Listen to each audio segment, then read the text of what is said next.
नमस्कार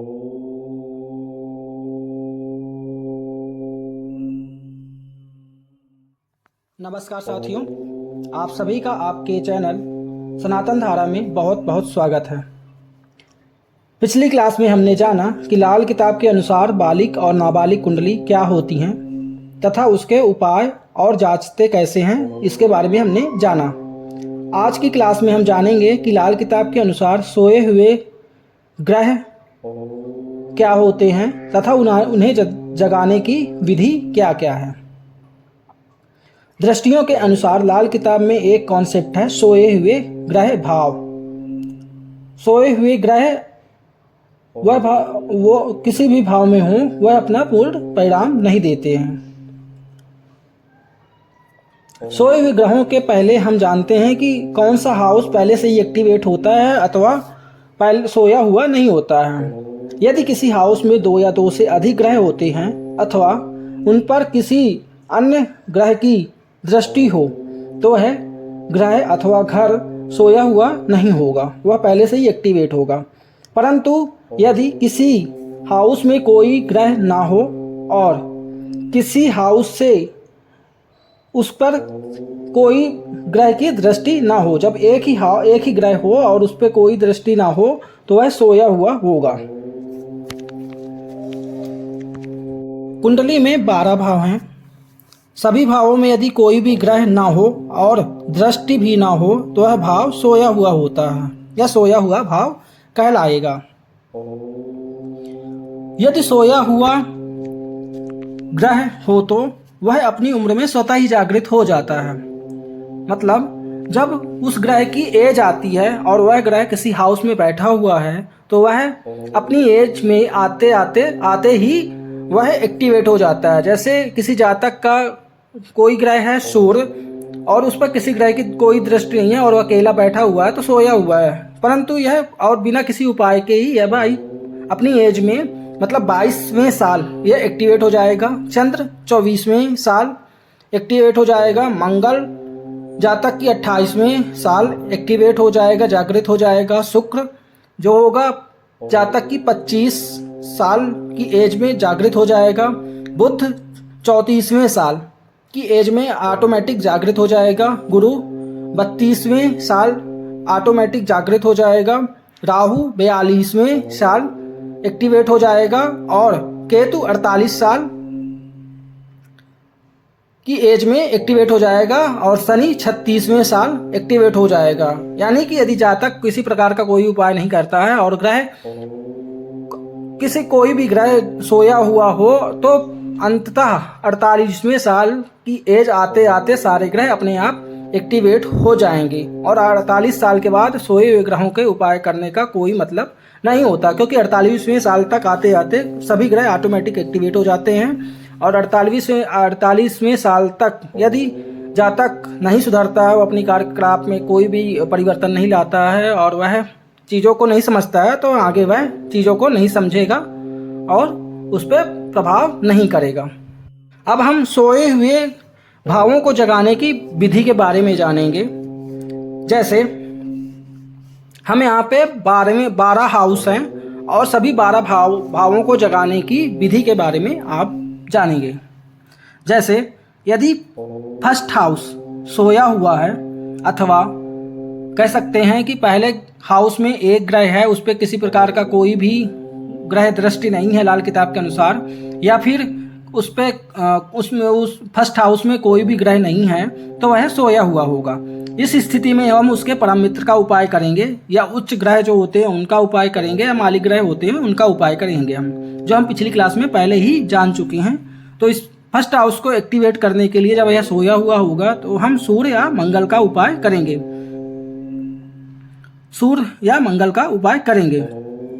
मतलब सोने चांदी माणिक नग अथवा गले में धारण करेंगे। जैसे सोना जो होता है सूर्य का होता है, माणिक सूर्य का होता है, मूंगा हाथ में धारण करेंगे, वह मंगल का उपाय होता है। तो इसे हम एक्टिवेट करेंगे। जब फर्स्ट और 7th हाउस दोनों खाली हों या 7th हाउस में बैठे हों तो परम पित्र के वस्तुओं का वस्तु हम गले में धारण करवाएंगे उसे जागृत करने के लिए फर्स्ट हाउस को। इसी तरह सेकंड हाउस को जागृत करने के लिए हम शुक्र अथवा चंद्र के उपाय करेंगे, या 43 दिन तक दूध चावल मंदिर में दान देंगे, या शादी के बाद ससुर से आशीर्वाद मिलने के तुरंत बाद ही यह सेकंड हाउस एक्टिवेट हो जाता है। या फिर हम कह सकते हैं वैदिक विधि के अनुसार हम चंद्र के मंत्रों का उच्चारण करें, माता का सम्मान करें, माता के पैर पड़ें, तो ऑटोमेटिक एक्टिवेट हो जाता है सेकंड हाउस। थर्ड हाउस, जब थर्ड हाउस में कोई ग्रह ना हो अथवा एक ही ग्रह हो और उस पर कोई प्रकार की लाल किताब के अनुसार दृष्टि ना पड़ रही हो, तो थर्ड हाउस सोया हुआ कहलाएगा। थर्ड हाउस को एक्टिवेट करने के लिए हम बुध का उपाय करेंगे।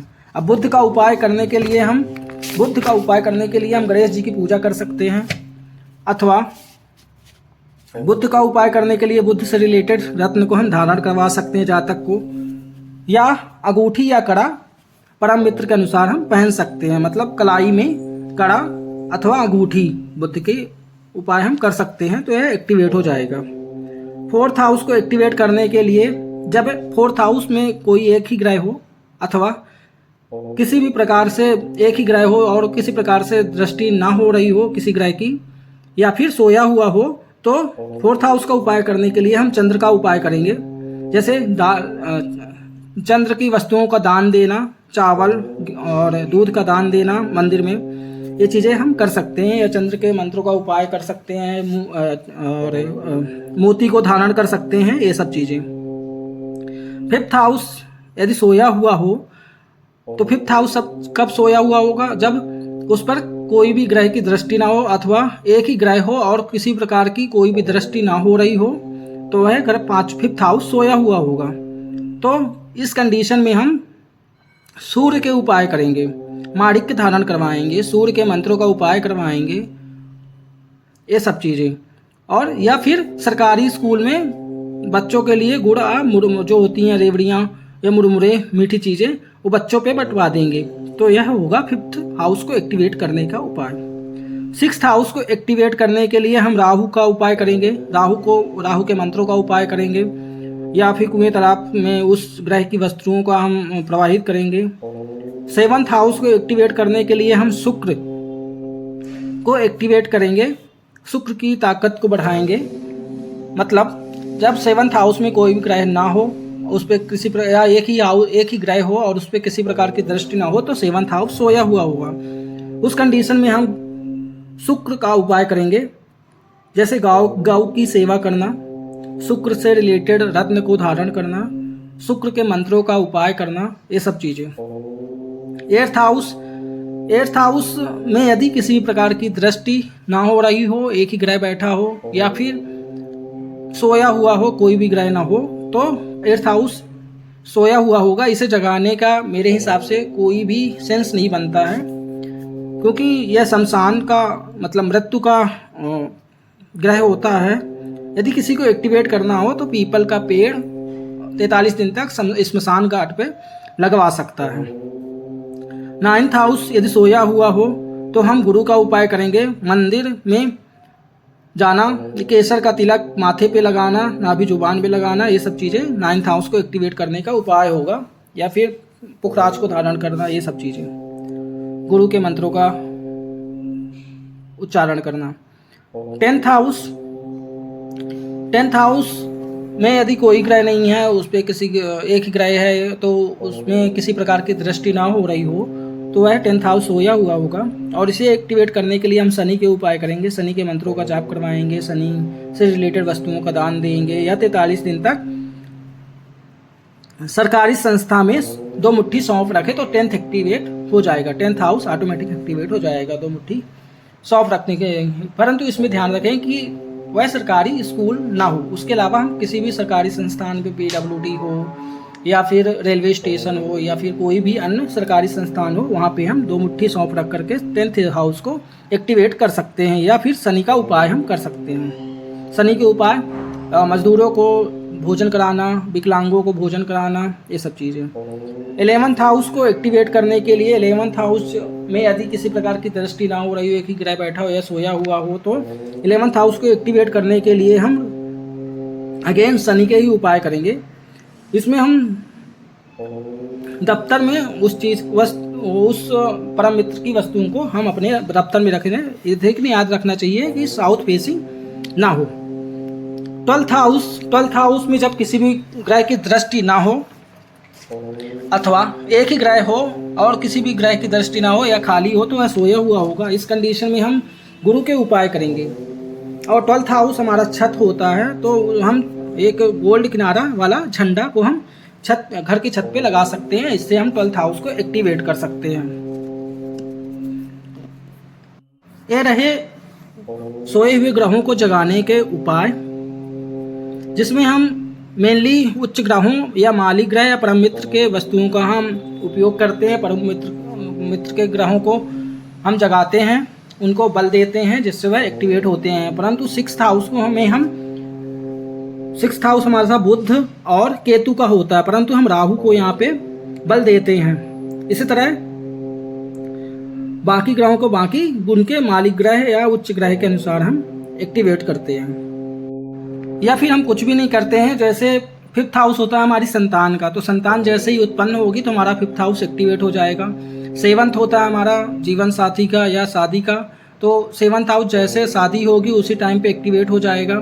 6th हाउस होता है हमारा नौकरी का, तो जैसे ही हम जॉब करेंगे किसी प्रकार का तो 6th हाउस ऑटोमेटिक एक्टिवेट हो जाएगा। इसी तरह अन्य ग्रह जैसे होते हैं अन्य हाउस, तो वो घटना होने के बाद तुरंत एक्टिवेट हो जाते हैं यदि हम उपाय ना भी करें। कुछ एक्सेप्शन लाल किताब की दृष्टियां हैं, उनके बारे में भी जानेंगे। हमने पिछली क्लास में लाल किताब की दृष्टियों के बारे में जाना, परंतु कुछ दृष्टियां एक्सेप्शन होती हैं, तो उसके बारे में हम जानेंगे। जैसे कोई भी ग्रह अपने से 5th हाउस में बैठे ग्रह का मित्र मानेगा। जैसे 1st हाउस में गुरु है और 5th हाउस में राहु ही है, तो वह अपने मित्र एक दूसरे को मित्र मानेगा और एक दूसरे को सपोर्ट करेंगे। मतलब इसी तरह कहीं भी कोई भी ग्रह हो और 5th हाउस में उससे बैठा ग्रह अपने आप को मित्र ही मानेगा, मतलब 5वें घर वाला ग्रह को मित्र ही मानेगा। इसी तरह 1st हाउस 8th हाउस को टक्कर देता है और हर ग्रह अपने से 8वें घर को टक्कर मारता है, वह चाहे मित्र हो या फिर शत्रु ग्रह हो। मित्र ग्रह है तब भी वह टक्कर मारेगा, उससे रिलेटेड दिक्कतें उत्पन्न करेगा। शत्रु ग्रह है तो मारेगा ही मारेगा टक्कर और उससे रिलेटेड दिक्कतें जनरेट करेगा। और एक कॉन्सेप्ट होता है अपने से, कोई भी ग्रह होता है जो अपने से 9th हाउस में बैठे ग्रह को उसकी जड़ अथवा बुनियाद होगी। मतलब कोई भी ग्रह जैसे 1st हाउस में गुरु बैठा है और 9th हाउस में मंगल बैठा हुआ है, तो मंगल जो होगा वह 1st हाउस गुरु के लिए उसकी बुनियाद होगी, उसकी जड़ होगी, उसकी शक्ति को बढ़ाएगा, उसको मजबूत करेगा। तो ये रही लाल किताब के अनुसार सोए हुए ग्रह और उनके उपाय। आज हमने डिटेल पूर्वक जाना। आज की क्लास को हम यहीं पे संपन्न करते हैं। नेक्स्ट क्लास में हम मसनोई ग्रहों के बारे में जानेंगे। तब तक के लिए आज की क्लास को यहीं पे संपन्न किया जाता है। आप सभी का बहुत बहुत धन्यवाद। आगे की क्लासों के लिए आप सभी हमारे यूट्यूब चैनल सनातन धारा से जुड़े रहें। धन्यवाद।